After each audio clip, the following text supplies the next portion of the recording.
We're back. We're back with another episode of Trash Talk.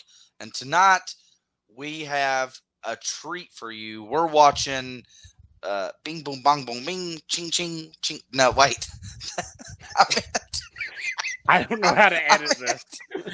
It's the scene in the movie. In the movie, they show the robots and they're doing the thing. It's like ching ching ching ching ching. Clank, clank, clank, clank, clank. He doubled down on it. Clank. He doubled down on it. Clank, clank, clank, clank. Is that better? I feel like this is going to come back and haunt us. It's metal clanking together, making Chopping Mall. We are doing Chopping Mall, which is one of Jeff's favorite movies because he has a tattoo of it. I do. He won't show it. It's fine. Anyway. I think this may be the quintessential greatest 80s horror movie of all time. It has everything you could ever want. We talk about how this is trash, but one man's trash is another man's treasure, and we picked a great one for this episode because Chopping Mall is just a treat to behold if you are an 80s horror movie fan. It has everything your heart could desire. It has boobs. It has robots. It has the mall from Fast Time. It has gore. It has tons of famous 80s horror movie chicks. At least two, right? We got Barbara Crampton and then someone else. It's got definitely have someone else. Yeah, it's got cheesy montages. It's got chicks slipping in paint. It's everything. It has exploding heads. That's it. Oh my God.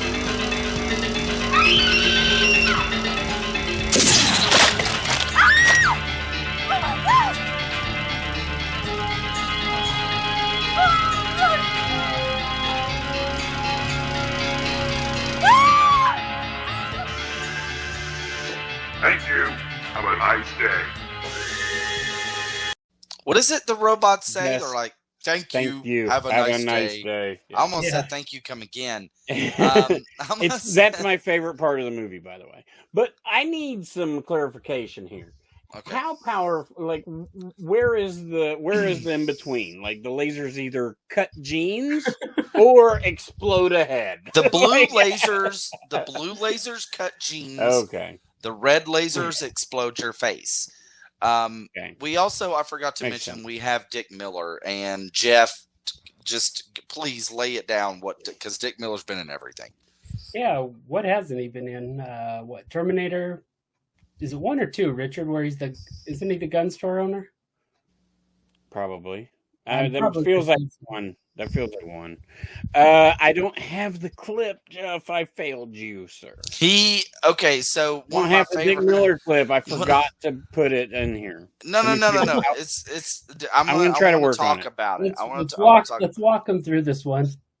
Yes, this is so Dick Miller is mopping the floor, and for whatever reason, Dick Miller's standing there, and these other two not guards, but like janitor people walk by, and they're like laughing at him for doing his job. You're getting and he's like, yeah.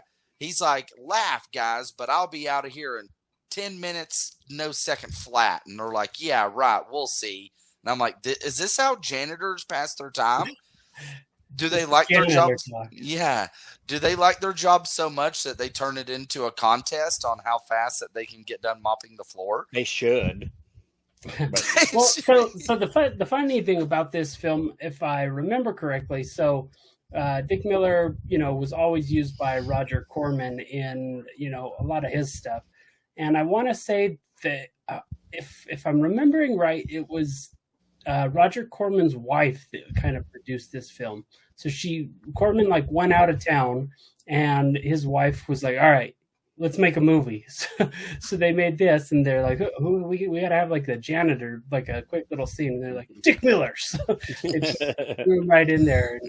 And Roger Corman came back, was like, what is this? Why is there another movie? Because, she took it right out of the Roger Corman playbook, and low budget like fast turnaround movie. I mean, they probably did it when the mall closed, and it was like, yeah. Yeah, and he has one of my favorite lines in this movie, and it's just because of the timing and the delivery as he's mopping up, and then the robot shoots out the taser strings, and it just lands on the floor, and it cuts back to him, and he looks down, and he's like, "What the hell was that? What the hell was that?" And it's just his delivery is so perfect. Like, I feel like he could have been anybody's dad or anybody's uncle in every movie he's ever in.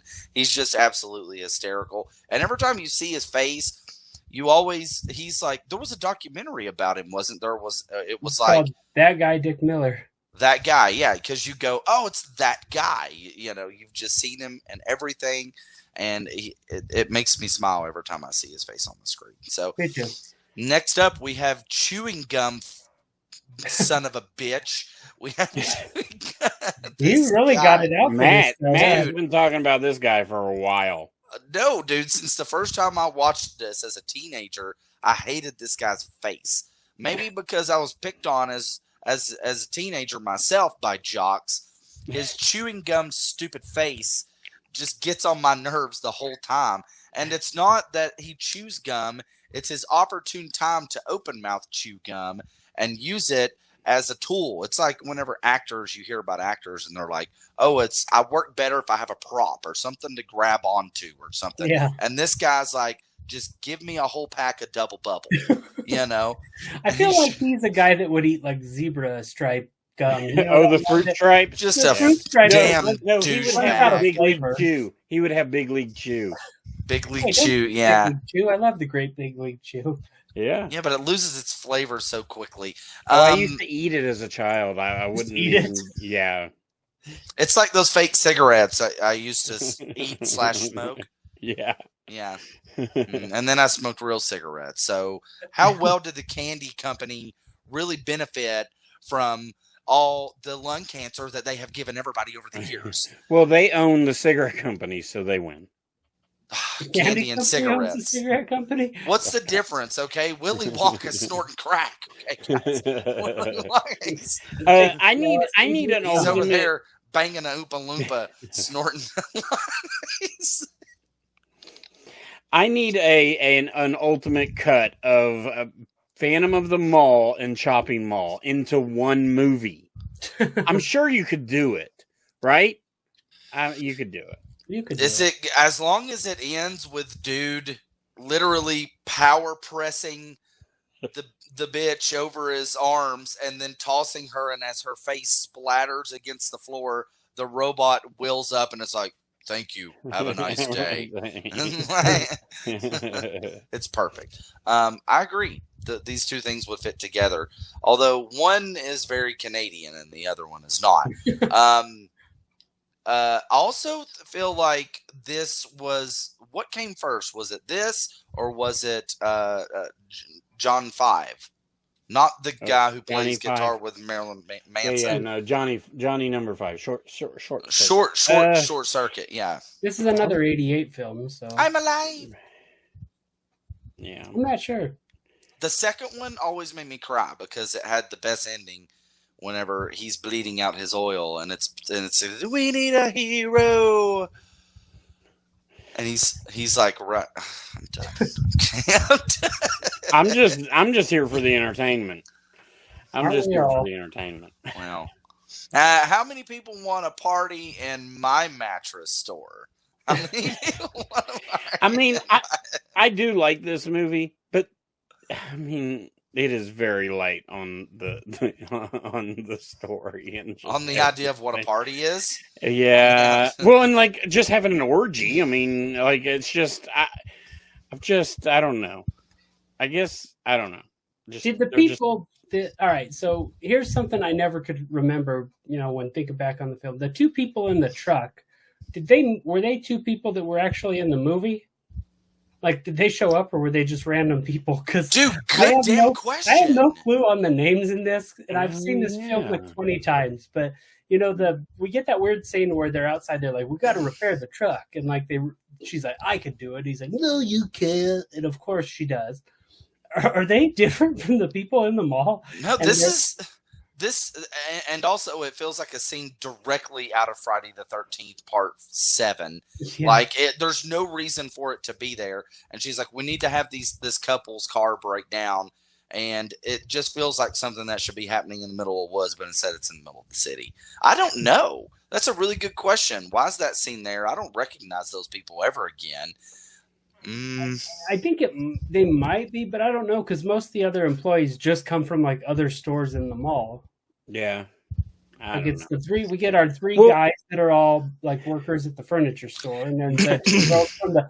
How about the gross chef that the two girls work for? Just like wiping his hands and like blowing his nose. That's the '80s, Jeff. That's fine. Yeah. What the hell were those guys doing on top of the elevator? I rewound that scene like 3 times. I have no clue what they're doing on top of that elevator. They were planting bombs. But it doesn't make any sense. But it's cool. Let's just watch one of those high-tech guys die. Hello? What do you mean, who is this? You called me. No, Marty's not here right... Jerk.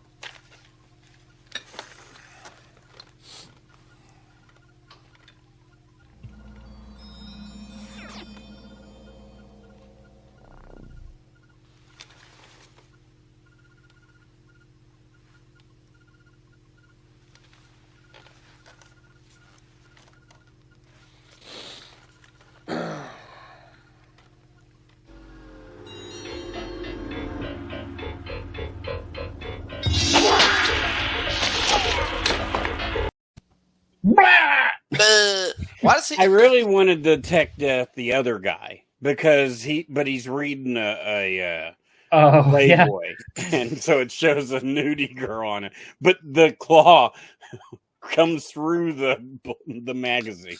Doesn't he kind of look like the guy who was on SNL who was murdered by his wife?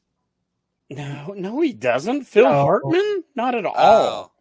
No, this guy is another that guy. Like this guy, he does look like another guy, but I can't think of who he is. I'm trying to place like the bad guy. He plays another nerdy guy. I feel like it's in Saved by the Bell. What's the Marvel movie about the duck who comes to Howard? Yeah, is he the bad guy in Howard the Duck? No, that's the Ferris Bueller guy.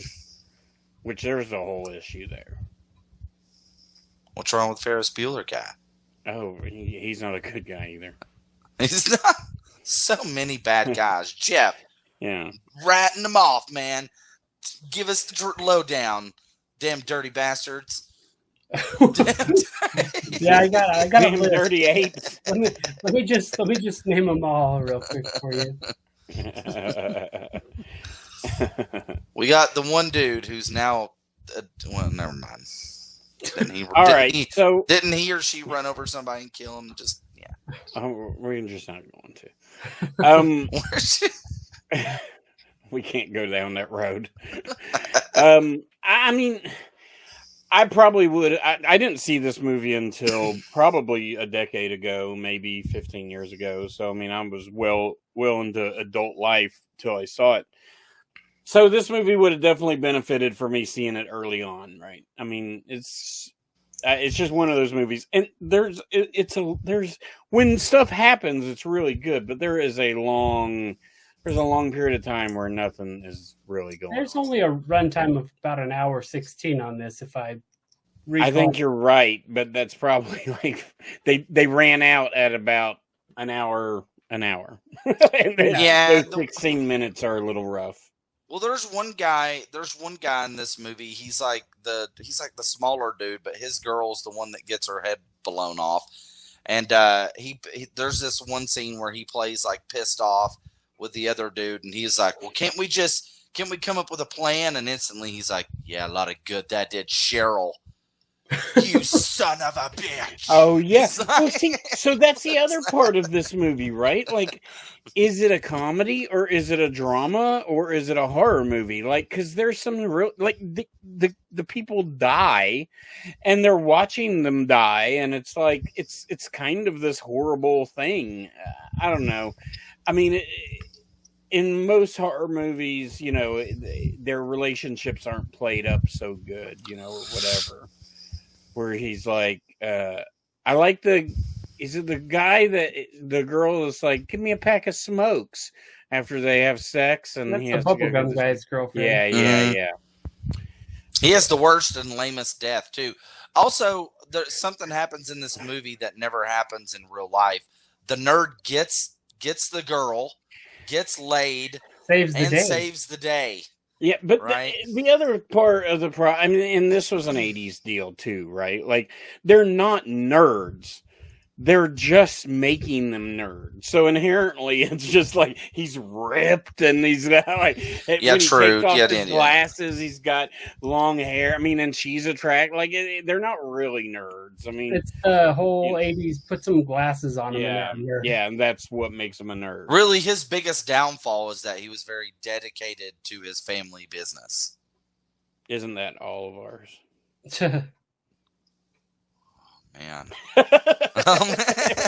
I think I touched a nerve. A little too dedicated. Yes, I would say so. I would say you're right. What am I all doing? Right. So let's talk Bride of Frankencon. Tell them a little bit, and then we'll show them a commercial, Matthew. Okay, so Bride of Frankencon, this is it. We're going to be doing this a second year. First year was a blowout. We're bringing it back in June of 2023. You can go to FrankenCon.tn, get your tickets now. We're bringing back Joe Bob. We got Miss Darcy is going to be in the house as well. The night before, separate ticketed event is going to be How Rednecks Save Hollywood, but we also got Felissa Rose, C.J. Graham, Carl Gabriel York. The list goes on and on. And we're going to be announcing some names coming up really soon. By now, I think by the time this drops, we will have announced them probably. Well, I mean, yeah, probably. We're bringing in Kim Fourier. Kim Fourier is going to be in the house. Dawn of the Dead. We got Susan Backlini, who is known as the first kill in Jaws. We got Banjo Boy from Deliverance. We got Donald Farmer, cult director. We got... tons of... Here we go. We'll show you a little... Yeah. We'll be right back after these messages. Just cut me off, son of a bitch. We'll be right back. In 2022, FrankenCon exploded on the scene as one of the premier horror/film conventions, with unique film screenings, with commentaries, horror panels, and scene breakdowns, with horror legends like Joe Bob Briggs, John Dugan, Mark Patton, and many more. It was inevitable that this convention would demand a sequel. In 2023, Madcap 3 Entertainment brings you the Bride of FrankenCon, featuring some of the most unique panels, film screenings, along with some of the biggest actors in horror history from some of the biggest franchises in the genre. Stay tuned and visit FrankenCon's website at FrankenConTN.com, as well as following us on Facebook and Instagram. Announcements are coming soon. In 2023, it's a new world of cons and monsters. While you all were watching that, Matt was showing us his rash. Whoops. He showed it twice. Look, it's so slippery down here. It's all bumpy over here. I'm covered in bumps. Jeff's over there just looking like a damn police officer. Hey. You do kind of look like a police officer. That mustache is growing in. Yes, it's perfect. See? Yeah. Now you look like French Stewart playing a police officer on King of the Hill. Why is this your favorite movie, Jeff? Oh, I thought you were going to ask why this is my favorite mustache, and I was going to respond with it's my mustache. That's why. I don't know, just because it's a quick one that you could put on. You get to see some Dick Miller in it. Just a goofy plot, if at all. And the Killbots. I mean, I think that if you want to get specific, Killbot is not its technical name, but that's mostly Kilroy. Kilroy. Isn't that a movie? Wasn't that going to be a Kevin from the Smith song. movie? I'm gonna look that It up was a after. Kevin Smith movie. It Wait was a supposed to second. be a Kevin Okay, Smith movie. I'm having That Kilroy a was? mini Kilroy was here. stroke. There was a trailer for this. It's been Yes. filmed. Yeah. I don't know what Jericho's the in it. Disappeared. Yes, it just disappeared. Stop the show. Someone find out what has happened to Kilroy. Okay. Well, speaking of the robots, I mean, yeah, they're great. I love the design. I like the top half better than. Well, I like the top half and the bottom half. The middle kind of needs some work, but I mean, I imagine that. Hey man, you're That's speaking me. to the choir, I mean, right? Yeah. Yeah, I mean, my bottom Top half half's good. Top half Yeah, good. my Middle. quads are just blasted out. I'm just. Saw I that take middle care of- section. I saw take all care of the hell. hair and the face, and my quads are just are ripped. But the middle half, it just looks like a bloated fish. Just So there was real quick before we let Matt talk about his favorite stuff. There were three there it is.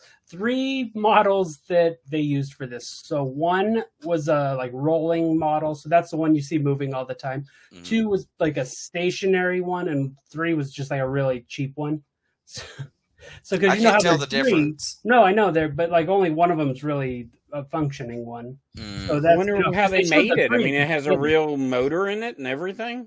Yeah, it was. They had their FX people come up with a Killbot. Listen, there was a whole show that was literally based upon this, where people Robots. took literally $0 and created robots, and they fought each other's robots. So it's doable. It's doable. I do enjoy how Richard's like, how in the world? I In think the 80s, there was electricity. I think there's in one of the Killbots. There's a spot. They're big enough that there was a cutout for a person to sit in them or something like that. Well, so that's what I do figured. what? So they could control like the head and all that kind of stuff and the arms. I don't. Yeah, the chang. Yeah. We'll I have to don't work know. on that. We'll have to work on that. Come on. What sound does it make? Go. Clank, clank. I mean, it's something. Okay. That Yeah, was a true. trolley. Clank, clank, clank. I'm not this. Do not accuse Ding, me ding, of ding, being ding. a breakfast at Tiffany's here. Okay. All right, we're gonna watch the end of this. Okay, we're Let's just gonna Do it.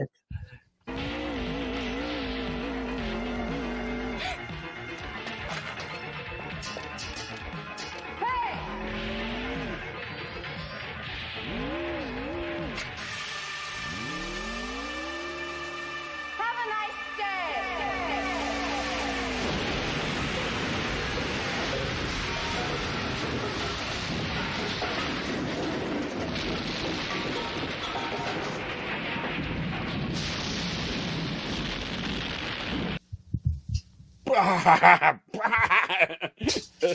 Oh no, Matt's broken. So, but so is this? How did they blow up this mall? Like, how did they shoot all these fireworks? I noticed if you look at the walls on the side, Is whenever it just the explosion happens, the walls are like somewhere shaking. else? It's somewhere else. It's a set. I got you. But I it mean, looks I do- good. If there's one thing I appreciate in 80s and 90s movies, which they don't do it that much anymore, and it makes me sad, and I know Jeff appreciates this too, is when you have a kick-ass line at the end where the have a nice day. Yeah. And then some great ones, Jeff. I come in peace and you go in pieces. Yeah. That's a That really one's good great. one. Blow off some steam. When Yeah. Arnie Yeah. in Commando throws the pipe at the guy. Yeah. Man, Love one. Yes. Welcome to prime Oh. time. Yeah. Love him by now, Yeah. yeah. I love one-liners like that, especially at the end. So it is. I do love the one-liner at the end of the movie. I also feel like maybe way back in the day, there was a certain wrestler walking back and forth in his room and couldn't really figure out his own tagline. And Mr. Foley was like, "What am I gonna do? What do I need to say like here?" And then he turns to the camera. Have a nice day. Well, she was going to be a final girl, but then her nerdy boyfriend had to ruin that because he came back alive. Stupid dummy, not dying. Yeah. Because she was a good final girl, I thought. Yeah. She was the survivalist and knew enough to... Because she shot that. She did that. She shot him from far away, and they're like, "Where'd you learn to shoot like that?" Oh, have a Dad nice was shot. in the military. Yeah. Classic 80s mall, too, with a gun store in it, right? Yeah. Except that she has 2 left feet, dumb broad.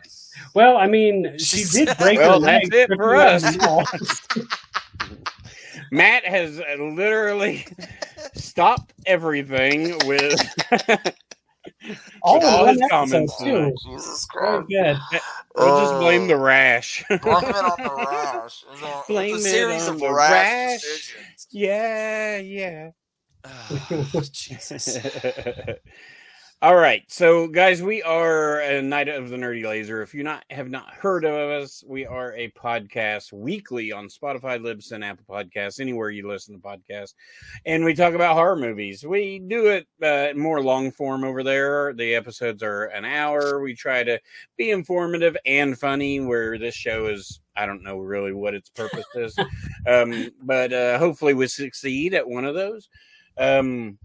So yeah, check us out. You can follow us on Instagram at Night of the Nerdy Laser. Follow us on Twitter at NOTNL Pod.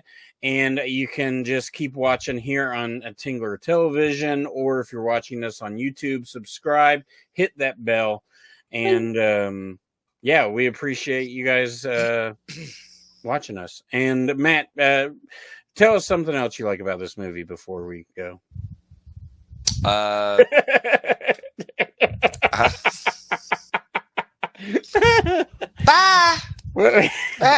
Just keep Here. it. Yeah. Here, listen to Carl Gabriel York. Not him. We're just going to show a preview Just for Bride keep of it Frankenstein. clanky because someone has to. Keep it clanky. Clanky? Sure. The underground exploded into the mainstream with the release of Cannibal Holocaust. Cannibal Holocaust falls into the category of a movie that's so low budget you kind of believe it's real. And then you look at the people they use, and they use real cannibals and like jungle savages when they filmed this. The film opened in Italy on the 8th of February 1980 and caused uproar. It appeared to show documentary footage where people were beheaded, castrated and eaten by cannibals. It resulted in it being banned in Italy and Britain. One of the most controversial moments in the film is when the crew discover the impaling of one of the cannibals. And I've watched the scene over and over with a girl impaled on a pole, and we thought that has to be real. Blurring the line between fact and fiction had serious consequences for the director when the Italian authorities put him on trial for the murder of the actors. I didn't know if this was a snuff movie or not, and I was real far away from everybody. There were no SAG reps on the set. There was nobody telling anybody where to stop.